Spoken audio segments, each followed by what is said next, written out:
Lila had long given up on the idea of marriage. After years of failed relationships and disappointments, she had decided that love wasn't meant for her. But then, something unexpected happened when she turned 40. On a spontaneous night out, she stopped by a local bar. It was just a random decision, but it turned out to be the start of something life-changing. There, she met Keith. Keith was a charismatic man, easy to talk to and full of energy.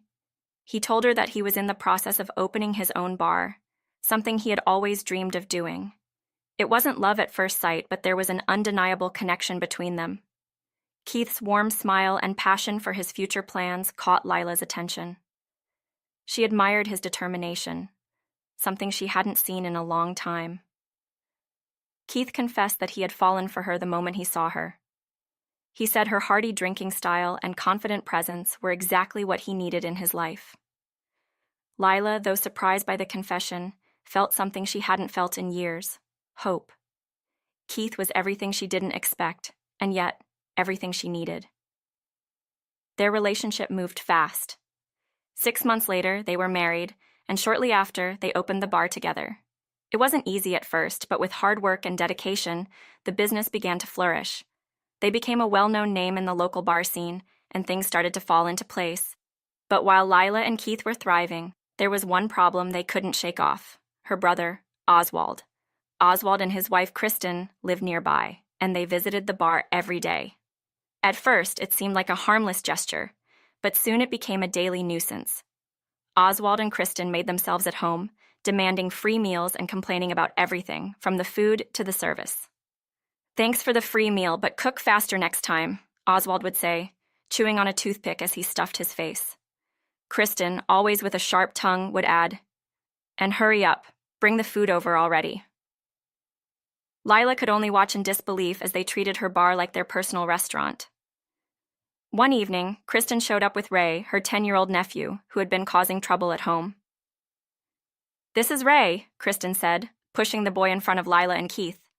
"He's a troublemaker, so you raise him now." Lila couldn't believe her ears. "What? Ray's only 10. Are you abandoning your child?" Kristen laughed nonchalantly. "Well, Ray doesn't listen and acts like a punk. I'm pregnant with another one, so we're giving away the defective one." Lila's blood boiled. How could Kristen be so cold? Keith, however, remained calm. "All right, Ray. From today, I'm your dad. Come here." Lila smiled at the boy. "And I'm your mom now. Come here." In that moment, something clicked inside of Lila. She realized that this was the family she had always wanted. She and Keith adopted Ray, giving him a fresh start in life. They even paid Oswald and Kristen a small sum to make the adoption official, hoping it would prevent any future problems. Years passed, and Ray grew into a respectful young man. He worked hard, graduating from high school and enrolling in a culinary school. He was determined to carry on Keith's legacy of great flavors. Keith was proud of the son they had raised, despite the rocky start. Lila, too, felt fulfilled as a mother, watching Ray grow into a kind, responsible adult.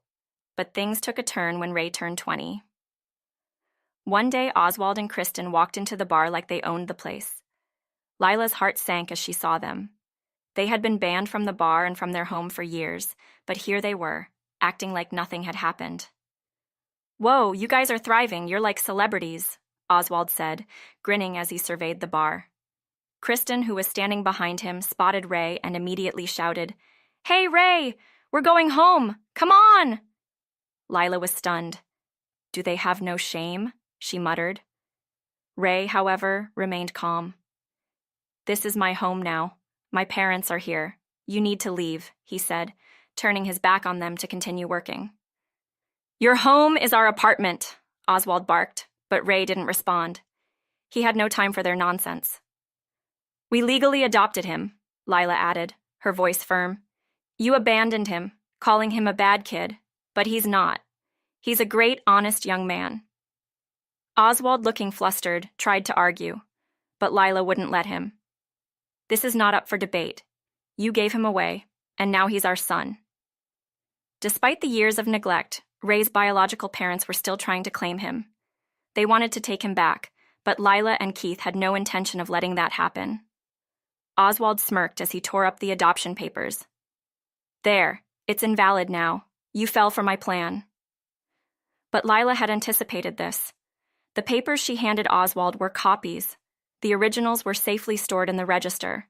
She wasn't going to let Oswald tear apart their family so easily. That's a copy, Lila said coolly. The originals are right here, with proof of payment. Oswald's smug grin faltered as Lila handed him the official papers. You can't just tear these up. We are Ray's legal parents now, and there's nothing you can do about it. Kristen, trying to save face, scoffed. We raised him, didn't we? He's ours. Ray shook his head, his voice steady. No, you didn't raise me. I'm grateful to Keith and Lila for giving me a chance when you abandoned me.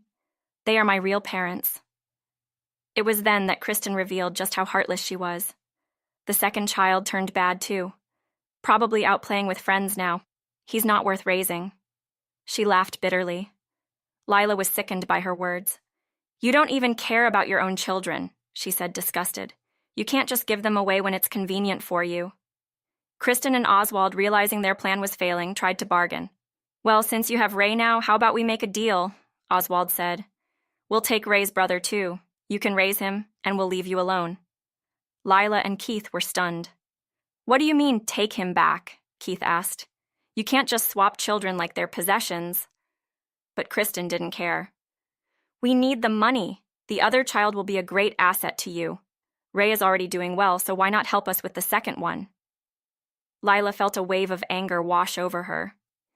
You're only interested in money, aren't you? You don't care about your kids. Oswald, seeing that their plan had completely unraveled, came up with a new scheme. Fine, we'll start our own bar. You can work for us, he said, handing over a loan agreement and a business plan. We need you, Ray. You're the star now. You can bring in customers. Lila felt a mix of disbelief and rage. You think Ray owes you after everything? After how you treated him, she said, holding up the loan papers. This is a joke. No bank would approve this ridiculous plan. But Oswald wasn't giving up. We'll make it work. If you don't help, we'll make sure your business fails. It was clear they weren't going to leave without a fight, but Lila and Keith had been through too much to let Oswald and Kristen manipulate them again. Enough, Keith shouted, his voice firm. He stepped forward, his body radiating strength. You've crossed the line. At that moment, everything changed. Keith's calm demeanor had always been his strength, but now he was done playing games. He turned to Ray. You're my son, and no one is going to take that away from you. Ray looked at his father with gratitude. Thanks, Dad. Keith then turned to Oswald and Kristen, his voice steady but filled with authority. You'll leave, and you'll leave now. If you come back, you'll regret it. Lila stood by her husband's side, watching Oswald and Kristen shrink under their words. They had finally met their match. The situation wasn't over, but it was clear that Lila and Keith weren't going to let anyone destroy the family they had worked so hard to build. The door slammed shut as Oswald and Kristen walked out. It was over for now, but Lila knew it wouldn't be the last time they would try to destroy what they had. Still, she felt a sense of peace. They had each other, and that was all that mattered. As the bar buzzed with customers and the night carried on, Lila looked at Ray and Keith, knowing that no matter what came next, they would face it